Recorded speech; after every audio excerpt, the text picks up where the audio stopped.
Seti se, Barbara. Kiša je uporno lila nad Brestom toga dana.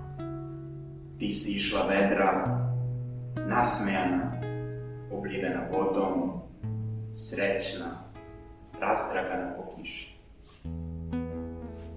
Seti se, Barbara, ti koju ja nikada nisam poznavao.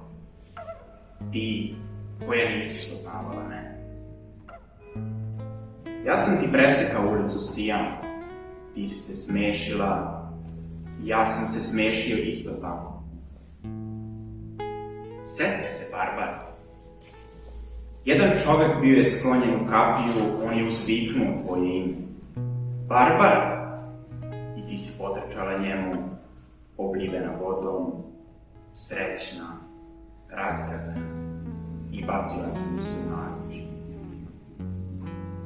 Seti se, Barbara, i ne ljuti se što ti kažem ti. Ja kažem ti svima koje volim, pa čak ako ih i ne poznajem. Ja kažem ti svima koji me vole, pa čak ako ih nikada nisam vidio.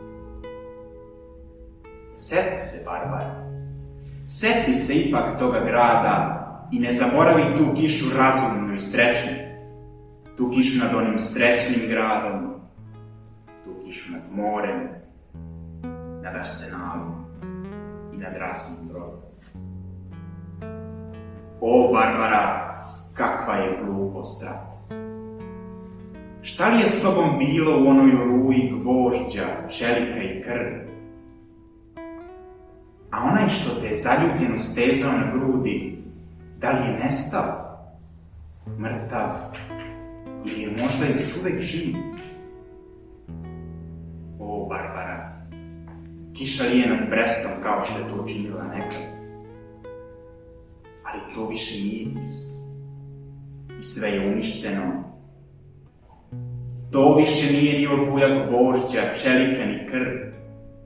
To su prosto samo oblaci. Oblaci što praskaju kao psi. Oblaci što odlaze vrlo daleko od Bresta, od koga više ne ostaje ništa. Seti se, Barbara.